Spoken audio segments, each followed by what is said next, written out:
We all need to remember that emotions come in waves, things will get better. And one of the big goals in resetting is not just to improve how you feel, but also to be of service to the people around you. And I want people to remember that they can quickly recalibrate and that you can also create a positive ripple effect in the people around you. Hey everyone, before diving into the episode, I want to take a moment to invite you into our mindbodygreen ecosystem, where you can explore the infinite possibilities of health and well-being. All you have to do is click the subscribe button to hear more thought-provoking interviews with leaders in the health space. I am so grateful for all of you who have tuned in over the years, and let me tell you, it's only going to get better. So what is your absolutely favorite in-the-moment strategy when stress invariably hits? Jason, there are so many, but one of my favorites is anchoring, which entails planting your feet into the floor, doing a quick 3-point check. What am I thinking? What am I feeling in my body? What do I feel like doing? And then coming back to the moment. And one of the reasons this is one of my favorites is because so often we're not even aware of what we're thinking. We're not thinking, I can't, this is too much. We're not aware that we are tensing every muscle in our body and not taking deep breaths and reacting really impulsively. And if we take a quick inventory, we have so much information and ability to then improve kind of our thinking, physical sensations, and our behaviors.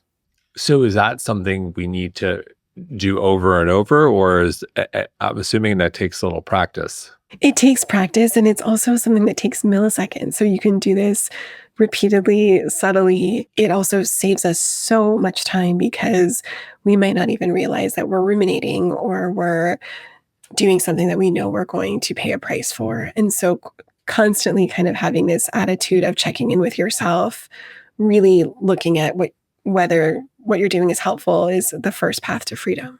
And so I'm going to use a real world example, which I've experienced, and I'm sure many of our listeners have too. It's late at night and we do the thing that we know we shouldn't do, and that's check our phone. We hear that sound, and it's a text, and it's before bedtime. And we look at the text, and we open the text, and it's an unpleasant text, maybe from a family member, maybe a friend, maybe an ex, maybe who knows. But we look at that text and it's like, oh, and it's bedtime. Worst time. Walk us through that situation. Jason, this is a little tricky because my book includes 75 resets. And so we often need to stack a bunch of these because I want people to really acknowledge that really hard times call for a lot. And so I think the first thing to do in that situation is to practice self-validation, which is normalizing. Of course, I feel really upset. Of course, this really frustrated me. Of course, I feel like I'm a little energized and not in the perfect spot that is going to allow me to relax. Because I think what a lot of people inadvertently do is think, like, this is so frustrating, and then hit themselves with a second punch of like, I'm such an idiot for checking my phone. I shouldn't have done that. And so rather than kind of picking your emotional scab, normalizing like, okay, this is really hard. This is not what I expected. And then you can come back to the anchoring strategy of noticing what you're thinking, that you need to solve something big when maybe it's not something you can solve right now. Maybe you're starting to breathe from your chest rather than your diaphragm. Maybe you're starting to frantically send a response. And so to even just quickly do that and catch what you're about to do and then maybe do something different. There's a favorite song of mine that's in the book specifically for creating a serene environment within yourself. It's a song by Marconi Union called Weightless. And it really is very sedating. Like you're not allowed to listen to this while you're driving because it will make you fall asleep. But, maybe you do this mix of normalizing your feelings, anchoring, listen to Weightless. That song Weightless. So Andrew Huberman has talked about that track. There's actually science behind this track. It is effective for reducing stress. Like there was an experiment done. Yeah. So actually, this song was one of the inspirations for me writing this book. So right in the middle of it's kind of the peak of the pandemic, I was talking to a colleague of mine at UCLA, and this was at a time that everyone was really struggling with stress, and there was a lot in the news about how difficult was to access therapy at that time, and there were all these long wait lists, and even aside from waitlist, therapy can be really expensive. And a colleague of mine at UCLA years ago mentioned, "Hey, did you see this study that found that patients about to go into surgery, led by researchers, this was done at University of Pennsylvania, so pretty legitimate, patients about to go into surgery, half of them were able to listen to this song, Music Medicine, the song Waitlist by Marconi Union, and half of the patients received a benzodiazepine. And remarkably, the song had similar effects to the benzodiazepine, but of course, songs have no side effects. And this is really profound and powerful. And just thinking about this led me to write an article on quick ways we can all reset. And that became that article went viral in the New York Times. And that became kind of the inspiration for me expanding on that and writing this book. What an unbelievable study. And I think about the implications. I think, wow, are we really underestimating the power of the placebo effect, the power of the human mind, the power of relaxation, the power of music? What's your takeaway when it's really unbelievable.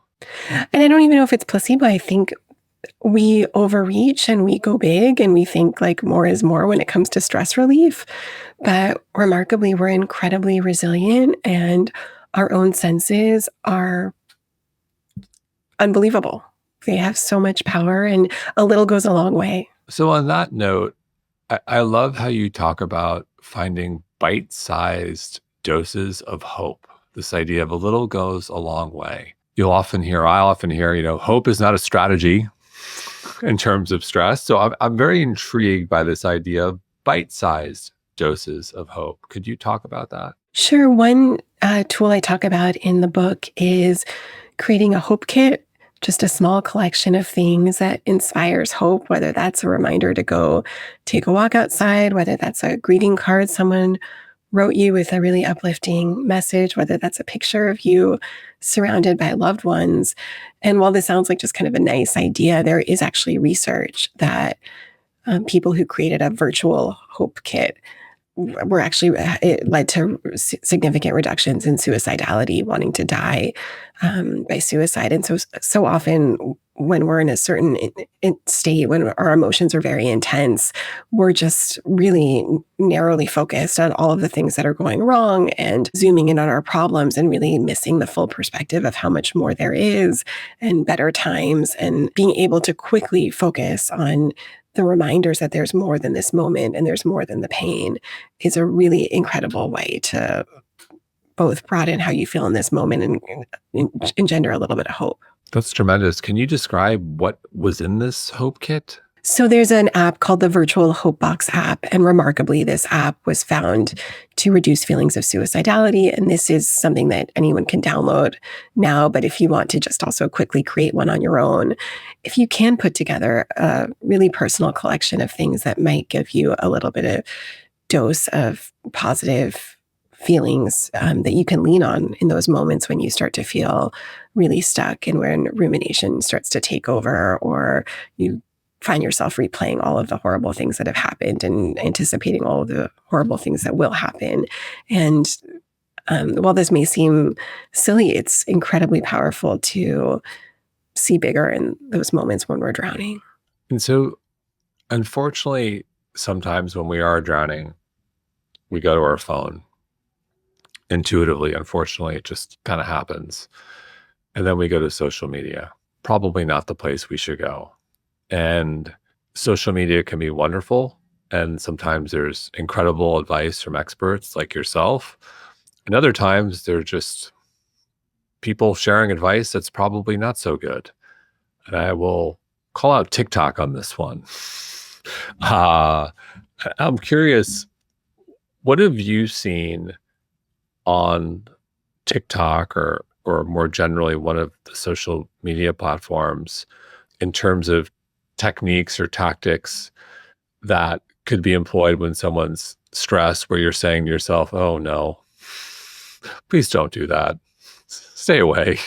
I love that you're asking this question. One of the ones that I noticed a lot last year was bed rotting, which is something that I believe amassed 2 billion views.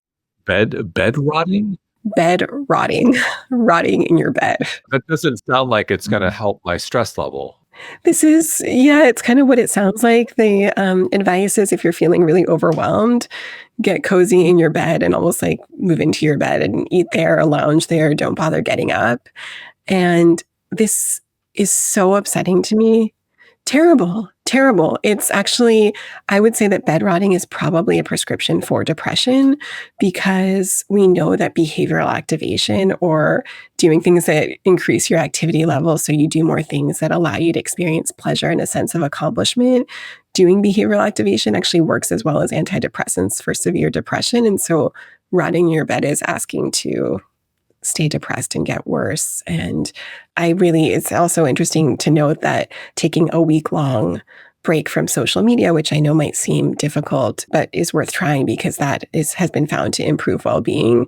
And so I certainly want people to really think twice about what can I put in my hope kit that I can lean on instead of clinging to my phone and doing the same things that I've done that have never proven rewarding. That's just so terrible. Pretty much every expert we've ever had on this subject, as we talk about, mental health and when someone's spiraling, the science is unequivocally clear. Like exercise helps. The challenge there is when you're really down in the dumps, it's hard to pull yourself up. Like when things are really dark, to actually get yourself to get out and move. And so we'd be a lot better served if there was a trend on TikTok about how to pull yourself up out of bed when you're just feeling lousy and it's dark and you're spiraling, versus it's okay, let's just stay here and eat. And ugh. I'm with you there. Yeah. I'm with you there. And I think even the word pull yourself up seems really hard. And the word that I love to use is like practice willingness. Like, are you willing to be a little uncomfortable in the service of changing your life, changing your day, changing your mood? I like that you mentioned willing to be uncomfortable. It seems to be a theme that's come up on the show recently, this idea that we may be a little bit too comfortable. I just interviewed Michael Easter the other day, who we were talking about his most recent book, but I think his prior book was The Comfort Crisis. And it's this idea that we have become a little bit too uncomfortable. And I'll use an example I've used many times in the show, that, the cold plunge, the ice bath, this idea of getting out of our comfort zone, even if just for a couple minutes, is powerful. So can we spend a little bit more time about what's going on in the brain with our mindset when we are willing to take on those challenges that are difficult? Yeah, we all, I think, often just instinctively put a premium on what feels good short term at the expense of what feels long term. And so even just having like a quick list of the pros and cons of like doing something that feels really difficult, whether that's getting started on it to do at work or a really difficult project, or going to the gym when you feel really unmotivated and tired. What are the pros of doing that? What are the cons? What are the pros of pushing it off to another day? What are the cons? Because we zoom in on instant gratification rather than thinking about the delayed rewards. And I want people to really remember that the best feeling in the world is self-efficacy, like knowing that I show up for myself and I can count on myself. And hope, coming back to hope, is not just a feeling, it's realizing that you can do hard things and that you can cope with whatever comes your way. And so by kind of having the mindset that this is not about how I feel right now, but this is an investment in my long-term well-being, that can kind of help us move a bit closer. But I think looking having a plan ahead of time so you're not making decisions moment to moment based on intense emotions, but planning ahead of time so you're really leaning into wisdom. One of the things in my own hope kit, one of the things when I feel really like fatigued and defeated or I got bad news or something, one of the things that I pull up is shortly after having my third child, I was feeling really down and struggling probably with a bit of postpartum depression. And I just felt like between sleep deprivation and being back at work, I had like very little joy in my life. And I thought, what would I do if I felt like my best self, or if this was the, 6-month window of time that I was going to be pursuing my dreams. And I thought, I've always wanted to run the marathon. Maybe I should entertain that. And that seemed so crazy because I was exhausted. I had just given birth and I hadn't run since high school, which was many years prior to this time. And while it was incredibly exhausting, training and going from not being able to jog a block to, completing 26.2 miles, that was the best thing I've ever done. One of the best things I've ever done. It really changed the way I see myself and the way I see what I'm capable of, even if my mind sends me messages of I can't or it's impossible. And so we really need to have this. And I'm not prescribing that everyone should be running the marathon. This was something that I had always dreamed of. But I think to really think about like, would I rather be comfy in this moment or would I rather change the way I view myself and the way I view my life? Well, I think it's such a fantastic question you were able to ask yourself and ultimately execute on. And what would I do in 6 months if I were at my best? I think that's a great way to kind of pull yourself out of the now and the pain and the stress and the anxiety and operate from an abundance mindset to some degree that's aspirational. And then I think the rub there is, well, then what do you do next? How do you make sure, what did that look like? Obviously you had to train, but like, what were you telling yourself on a daily basis? And, congratulations, like marathon is serious and that's a big commitment. Other than obviously running, like how did you mentally get yourself there? A big thing that I talk about in stress resets is focusing on your values. And so when I decided that this is something that I wanted to do, I quickly signed up to run for suicide prevention. And so knowing that like this wasn't about me, this was because I cared about suicide prevention, and knowing this wasn't about perfection and meeting any sort of time goal, but this was just about one step at a time, literally, and not letting my mind or my physical comforts dictate my next move. And so, yeah, just this sense that this was about something so much bigger, and I was so willing to accept anything in the service of a broader hope for the world.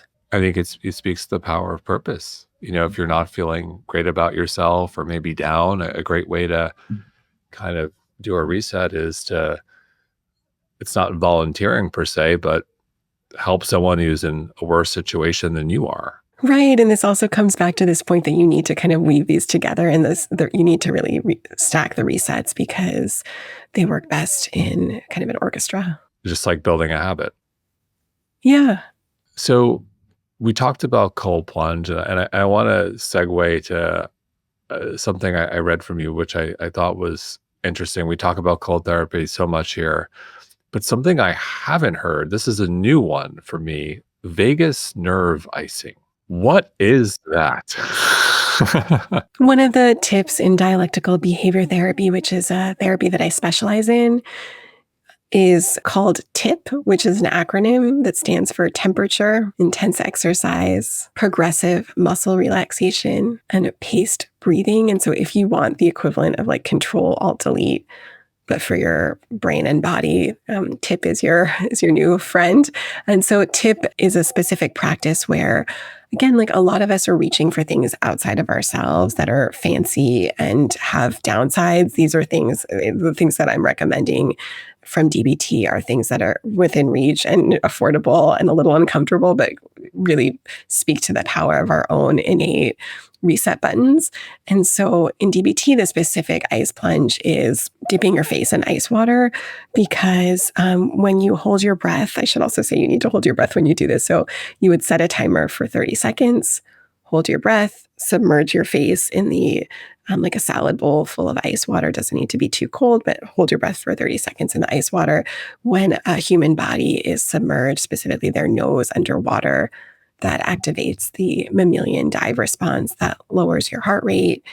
It redirects blood flow from non-essential to essential organs. Just very practically, it's going to be very difficult for you to be kind of worrying or replaying the same upsetting thing that happened while you're so physically shocked. And so doing this is just a very powerful way to kind of quickly come out with a new perspective and feeling of like, also, this is a tiny dose of this realization that it's okay to not be uncomfortable and you can do things that don't feel good, but that actually ultimately make you feel refreshed. So the temperature is one piece of it. But again, this is 30 seconds. You don't need to go to some fancy cold plunge place. You don't need to build a cold plunge. This is just an ice plunge for your face. And for people that don't maybe have access to ice, even an ice roller it's not going to create the same effects, but it could kind of help a little bit with grounding yourself with the cold as a way to sort of cool you down, and metaphorically and literally.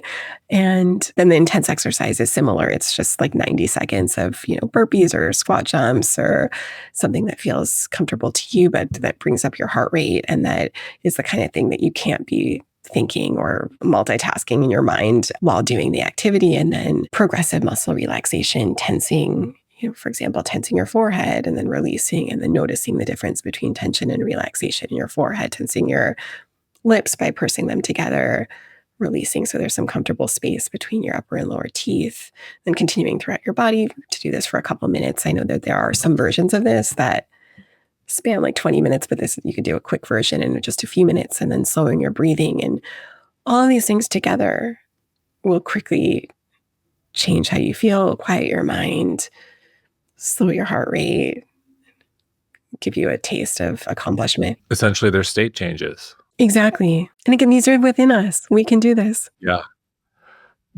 What I love too about your book and your resets, many of them are real-time tools. You don't need to necessarily set aside a half hour or go somewhere. It's just, I can do this right now. If push came to shove, I could go in my freezer and grab a big bag of frozen broccoli and just smash it on my face for Yeah, put that in some water, hold your breath, submerge, and there you are. And Jason, I love that you said that, because I just thought that the concept of a book on stress was so ironic. Who has time when they're stressed to like sit down and do a deep dive into, the physiology of stress or the complexities or how bad stress is for you? Most of us, reading a book is something that we do when we have a lot of time and when we're relaxing, not when we're highly stressed. And so the whole purpose of this book is almost like a cookbook. You can turn to any page and find something that meets you where you're at, and it's experiential. And so it's not just reading about something, especially something about how scary and terrible stress is for you, but actually what can you do, and how exactly, like what's the manual for moving forward, and knowing that this is something that you can make part of your repertoire. Exactly. I think most people who experience stress are most interested in how they can alleviate it or better manage it, not necessarily all the things that are happening physiologically, which are interesting. But like, tell me what I can do. I feel it. I get it. It's real. Help me. Exactly. Can you talk a bit more about DBT? Dialectical behavior therapy, or as we call it, DBT, is a therapy that basically teaches you how to become your own therapist. It teaches a set curriculum. So rather than therapy being this, you come in and you do all the talking, in DBT, a therapist actually teaches you how to be more mindful, how to manage your emotions so you feel like they're more on a dimmer system than an on-off switch. It's the emotion regulation unit. How to tolerate distress without making things worse, and how to be more interpersonally effective, how to be able to ask for what you want, say no, meet your goals while also maintaining relationships. And so people that pursue DBT learn these tools, and these are tools that so often I hear people tell me that they wish they learned in school. And then they have these tools at their disposal. So we're kind of leveling the playing field, where what I know, you don't have to come for weekly sessions for the rest of your life to have a manual to do better and live better. How long is the training typically? To do DBT skills training, that takes about 4 months. But a lot of experts have found in research trials that repeating it twice, because there's something about repetition that really consolidates and makes something more muscle memory. So you could do it for 4 to 8 months. Got it. That's actually pretty quick if you think about all the applications and the need for this. You mentioned the power of saying no. In my experience, I found that this is a big one, that there are many people who really have difficulty saying no. And that means they either say yes, or oftentimes, like, just if it's written communication, won't respond. Like the art of the polite no, they're just incapable. So can we talk about that one? I feel like I've seen it over the past few years. I think when done correctly, the very polite no can almost result in having more respect for someone than a yes. And there's an art to it. So let's just spend a moment on how to say no, the lost art of saying no. One of the most painful things that we could ever experience is ghosting, like someone not even responding. And it's really hurtful if someone makes a request of you to not even respond. And so I think we need to look at why people might not say no. And I think a big reason is emotional avoidance, like being uncomfortable with your own experience of guilt, shame, anxiety, not knowing what someone is going to respond. And really considering, am I willing to feel some of these feelings to be the sort of person that makes someone else feel heard or that makes someone else feel seen? And sure, saying no can be uncomfortable and unpleasant, but not responding is so much worse and so disrespectful.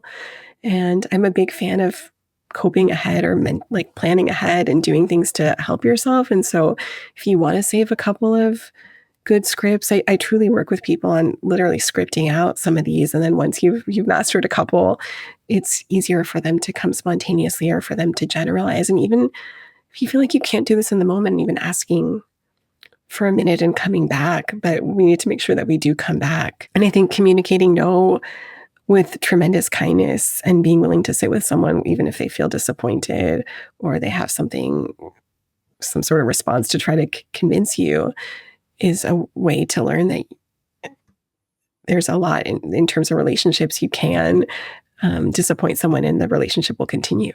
What's an example of a great no? These are so situation specific, and it's so interesting just in terms. And we could choose, going to dinner. We could choose travel. We could choose any example you think you've seen in your work, which comes up frequently, we can go with. But I'd love to just give our listeners like a real world, here's how to do it like a pro. Yeah, perfect. And so when I was living in New York City, I would often hear from clients that people coming to town wanted to crash in their place. And being New York City, a lot of people maybe don't have a lot of space, and a studio is not a great place to have someone cohabitating with you, even if it's just for a couple of days. And so, again, I think we need to take a step back and think about like how disruptive not telling someone quickly that you can't accommodate them is, because then they can't find somewhere else to potentially stay. They miss out on hotel deals. They're left stressed and worrying, whereas giving them certainty would allow them some clarity and power to pursue other opportunities. And so a great no for that would be saying like, hey, I'm really happy that you asked about staying with me. I can't wait to see you when you're in town. My apartment is super small and I've been struggling with my sleep lately. And so I think it'll be hard for you to spend the night, but I'd love to take you to grab a bite to eat when you're in town.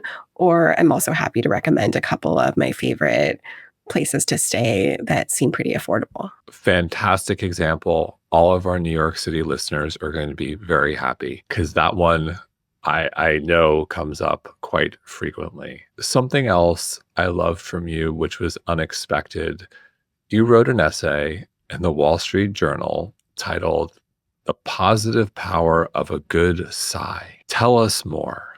Again, we often reach for things outside of ourselves to feel better quickly, but we are blessed with so many internal mechanisms to improve how we feel.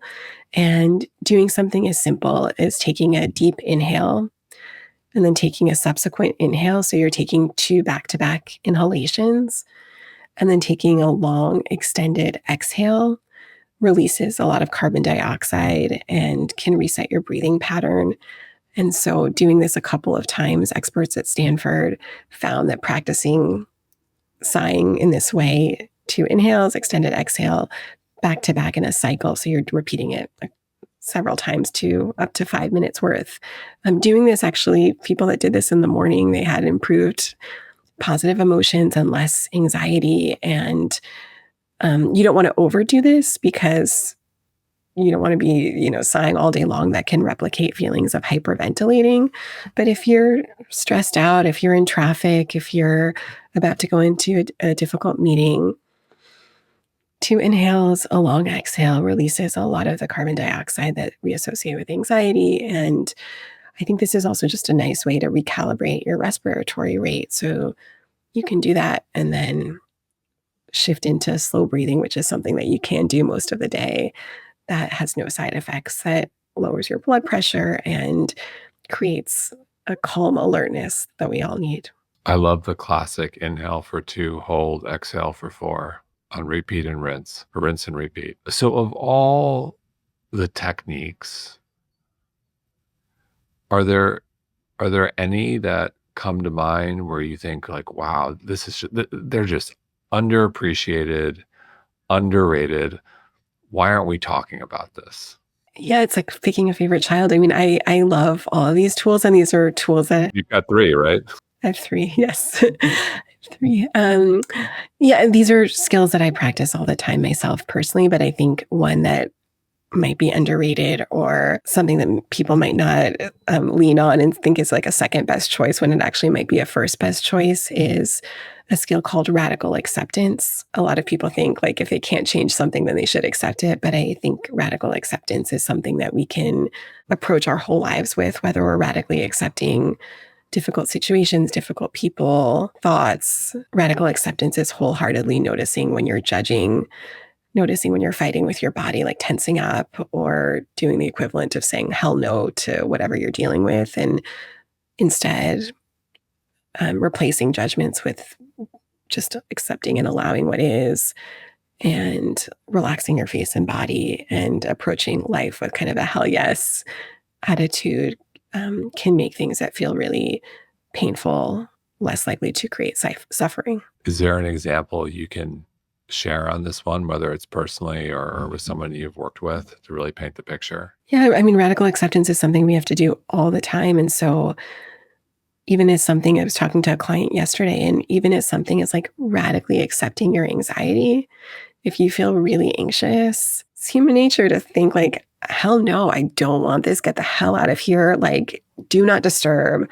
But if we put out a welcome mat for our anxiety and it's like, okay, here it is. Like, I'm going to carry you with me as I do the things that I want to do. If I'm stressed about traveling this holiday season, if I'm stressed about to do that feels really tough to tackle, if I really kind of embody what I would do if I was fully leaning into this. And this isn't easy, but moment to moment doing this. And so, yeah, radical acceptance is everything. A lot of times we're partially accepting, we're kind of doing work haphazardly while we're browsing the internet. We're accepting a difficult person while thinking what a jerk they are. But radically doing this is where you reap the most benefits. And it's really difficult, but it's also really relieving. So you mentioned browsing the internet. Any strategies for someone who's kind of maybe ruminating or overthinking? How can we break that cycle or just avoid it altogether? One simple solution is replacing why thoughts, like why me? Why didn't this work out? Why, which is a circular kind of dead end, with how, like how can I move forward? How can I make things better? So really replacing something that's unproductive with something that's a bit more constructive. Another strategy would be to like put yourself on a plan. If you tend to be thinking all day long, almost like a news ticker is running in your mind and stealing joy from your life. If instead you have a set time that you unpack the things that tend to take up a lot of space when you can't properly think about them. So, pick a time that's convenient for you, not first thing in the morning when you need to be getting out the door, not right before bed when you want to wind down, but say like 4 to 4:20 is your time to think about, how to move forward with a career opportunity or deal with something that's really disappointing in your personal life. So you're not kind of multitasking because too many of us overestimate how much we can multitask, and no one can actually multitask well. Well, I think that's interesting because anxiety for many people stems out of this feeling of having a lack of control. And if you start like scheduling time in your day to deal with things, you're taking back control to some degree. Exactly. And you're moving something from an all day habit to like a set amount of time. And you're also shifting your relationship from something that that grips you to something that you're, molding. Becomes, goes from something that's like in charge of your life to something that you're in charge of. Hmm. Something else I've seen over the years is orthorexia and this health anxiety where, it's so great that people are becoming excited about health, but it can also become a bit too much where they're focused on optimizing. And, I've got the wearables, I'm wearing 2 of them. I love them. They work for me. But for some people, it leads to more stress. And then they're stressed about what they can eat. And perhaps they've been on an elimination diet. They just keep on eliminating and not adding or putting back. And then they're not eating anything and they can't go to dinner because it's stressful. And it can put a lot of pressure on someone to optimize every little thing. How does one avoid going down that rabbit hole? And I know there's some generalizations we have to make because we're all wired differently here, where some people just have it are a little bit more inclined to go all the way and unable to modulate or moderate or become have any sort of sense of like moderation. But I'll pause there and curious your thoughts. Well, yeah, with the holidays that a lot of people are in my practice have been talking about struggling with feeling like they're having to do all sorts of social things that are taking them away from maybe their exercise routine or introducing them to foods that they normally try to avoid. And so again, coming back to radical acceptance, really realizing that it's okay to skip a couple of exercise days if you're with family and you'd rather prioritize family. And that doesn't mean that you're going to be off the wagon and not able to come back on when you return. And I also think a very powerful tool that I talk about in the book is creating a pie chart of your life where you list all of the domains that matter to you. So let's say that's health, family, friends, career, personal growth, you name it, giving back to society, and also depict how much relative weight each represents. And so I think a lot of people that struggle with orthorexia or other disordered eating tend to overvalue shape and weight or health at the expense of other facets of their lives.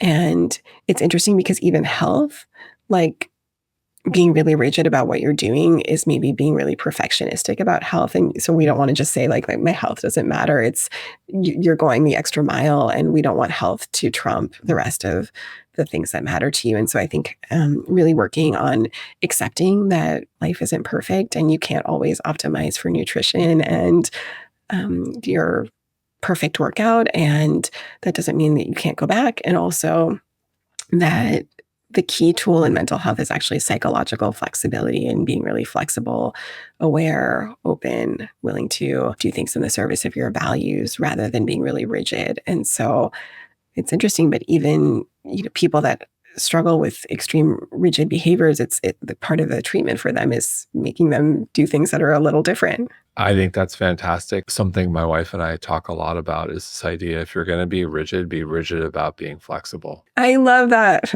I love that. I'm going to use that. I'm glad you liked it. It means a lot coming from you that you like that, given your expertise and credentials. On the subject of radical acceptance and nutrition, how can radical acceptance be applied to emotional eating? So many ways. I mean, radically accepting our emotions, radically accepting our urges. So we might think like, I want more, and that not accepting it means having more, but radically accepting it's okay to want more, and urges are like waves. They come and go. We don't need to act on urges to eliminate them, that if we accept them and broaden our awareness, they will pass on their own without indulging. And so, yeah, radical acceptance is key. Also accepting our current shape and weight, because the more frustrated we are with our shape and weight, the more likely we are to do things that ultimately backfire, like go on rigid diets and then end up overeating. What's this idea of acknowledging it's here, that this desire is here? I'm acknowledging it. Doesn't mean I'm acting on it, but I'm acknowledging it's here. Right. And something else I've spoken about on this show is the mindset here. So I'll use a donut as an example. I'm a big fan of donuts. It's reframing how we think about the donut. We'll often hear it's cheat day, or I'm going to cheat. I prefer treat in terms of mindset.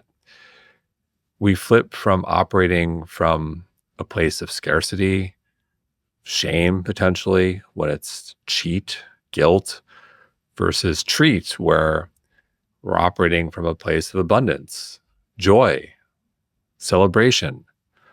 And I don't know if there's any science here to support this. There may be some, but my feeling is how you think about that donut will determine actually how, like what the, how you absorb that donut in your body, so to speak, and the impact it has on you. That's my take. What do you think about that? Yeah, for people listening, I'm smiling from ear to ear because I also love donuts, and my approach is a little different. My kids love donuts, and so like we're happy to buy a donut and divide it into quarters and really mindfully eat a quarter of a donut, which actually is fine. It's kind of a middle path. A lot of us think like, oh, I'm abstaining or I'm indulging. We don't radically accept that we could experience a lot of delight without large quantities. And in terms of the research, interestingly enough, when people think that they're breaking a diet rule, they do tend to overeat in the aftermath. And so reframing and thinking that this is okay makes you feel less guilty, which can easily lead to then soothing your guilt with, ironically, more food. Got it. And it's also the idea, if you're going to have a donut, have an incredible donut. Don't just have a crappy donut. Probably shouldn't do it every day, but have a donut once a week, brings you joy, have at it. I want to come back to, you mentioned postpartum depression. How do you think about the new pill approved to treat it? I don't know tons about it, but I want there to be more. I've read about it, but I'm not a psychiatrist, so I don't prescribe medication. So I'm not as familiar with all of the risks and rewards, but I do know that it's quite expensive. But I do want people to know that if for whatever reason they can't access that specific medication, that there are a lot of behavioral tools they can lean on. And I also want to normalize, like not sleeping is really depressing. And so to just even see that it's a natural byproduct of being exhausted to feel pretty lousy and be a magnet for negative thinking, that alone could give you a little bit of relief of not taking your thoughts so seriously and normalizing that anyone would feel the way you do. There's nothing wrong with you. You're not a bad parent. You're not a bad person. You're just exhausted, and you can feel better and you will feel better, and don't judge yourself in the meantime. I'm assuming it's probably a good thing that we're having this discussion. Postpartum depression is out there. People are sharing, people are talking about it. 20 years ago, this wasn't necessarily the case. Women were suffering and solitude, but there's a conversation. This is real. Exactly. And a lot of the relief may come from behaviors rather than they're more proactive behaviors rather than passively consuming, talking about it, asking for more help, not feeling like you have to hide this. Like we're doing like this, so this is perfect that we're talking about it. But I want people to realize that there's a whole array of things that they can lean on if for whatever reason they don't want to take a medication. So segueing to, larger suffering, there's a saying I'm sure everyone's familiar with, misery loves company. And it is important to be able to vent. Sometimes it is important to share when you're struggling, but then in certain situations, it can kind of cross a line where it's just too much and it becomes unproductive and it becomes a little bit too, I'll just leave it at unproductive.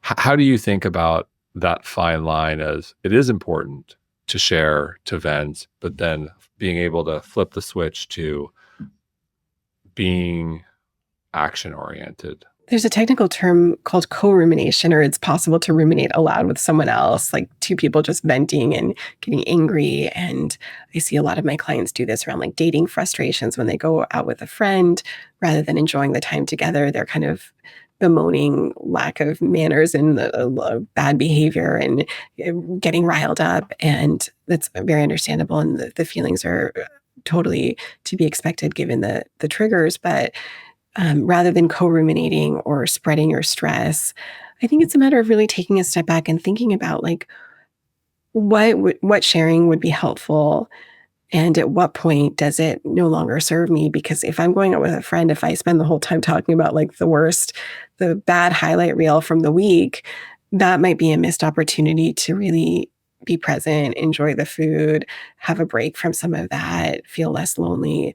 And so, with clients, I try to be really strategic. When someone comes to see me, they get a few minutes to complain, but then we quickly kind of need to honor the emotions and move into problem solving or skills to move forward, because I think a lot of people think that it's cathartic to just go on, but it's actually terrible for you and the people around you.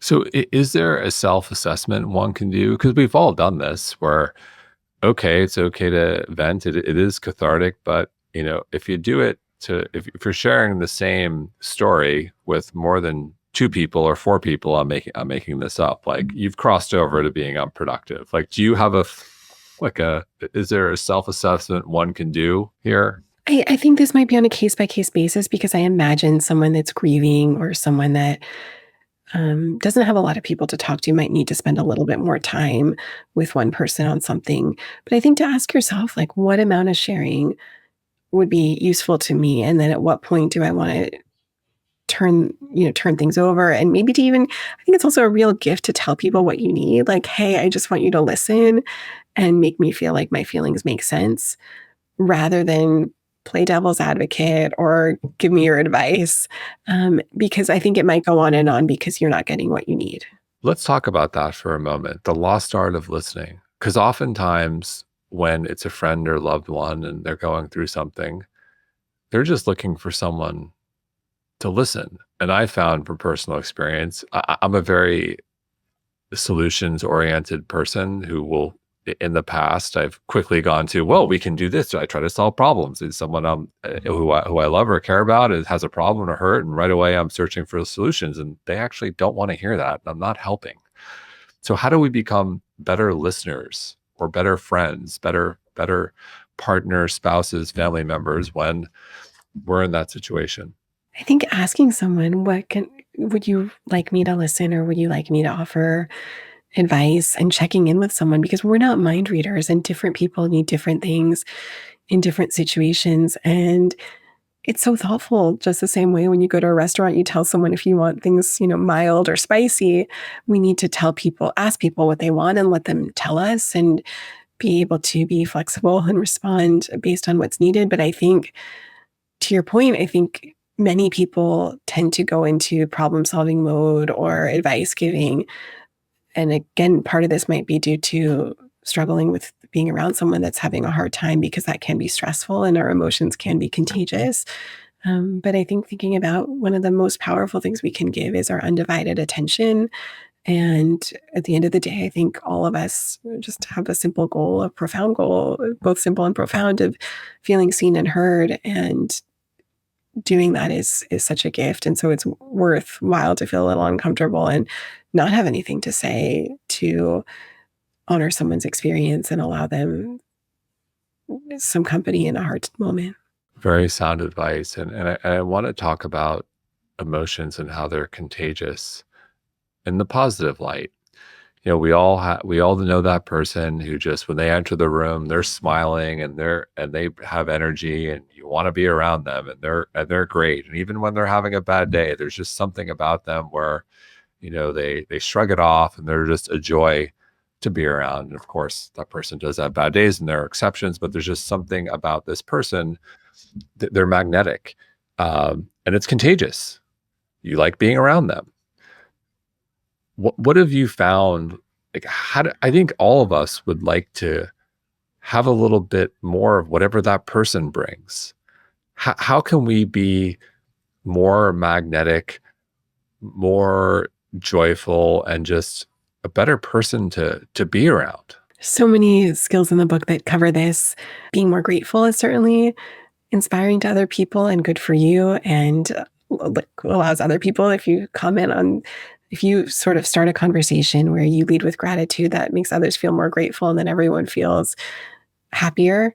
So gratitude is a big one. I think being energetic is really uplifting to the people around you, and we can actually manufacture energy, and purposefully, if we feel really defeated, but if we purposefully kind of try to be a little bit more enthusiastic and engaged in conversations. It's so easy to imagine someone tells you that they got good news, or something worked out well for them, to just, kind of say, oh, good for you, versus a really effusive, sympathetic, joyful, this was, the person that you cared most about having this thing come true. And so there's a lot of things we can do, from being grateful to really celebrating, to being really energetic, to really listening. All of those things can create kind of a positive cycle. You can never underestimate the power of enthusiasm. It really goes so far. For you and the people around you. Acting energetic will give you more energy, will improve your mood, and will make you more likable. So you can't just sit in your bed all day, whatever that TikTok trend is, just, oh, guys, still can't get over that one. Do not do that. I'll stop talking about it. So in addition to picking up the book, Stress Resets, which I highly recommend, I love all the practical tips and tricks, because stress comes and got to figure out how to deal with it. We can all be better there. Is there anything we should all do today that we should incorporate in our day-to-day to just help us be better, be happier, be more resilient when stress invariably hits? We all need to remember that emotions come in waves. Things will get better. And one of the big goals in resetting is not just to improve how you feel, but also to be of service to the people around you. And just how a little goes a long way for us to improve our mood. Something as simple as telling someone that you care about them or thinking of them can truly change their lives and save their lives. And so I want people to remember that they can quickly recalibrate, and that you can also create a positive ripple effect in the people around you. Well said. We covered a lot of ground today. Is there anything we didn't touch on that you'd like to, or perhaps leave any words of wisdom with our audience? I guess words of wisdom would be almost like, a big suitcase, like tiny wheels on a big suitcase. A moment of awareness and a doable strategy can truly make what feels overwhelming more doable. Jenny, thank you so much. Thank you, Jason. Thank you for all that you do to spread hope and relief and wellness to so many people. Well, thank you. You're very kind.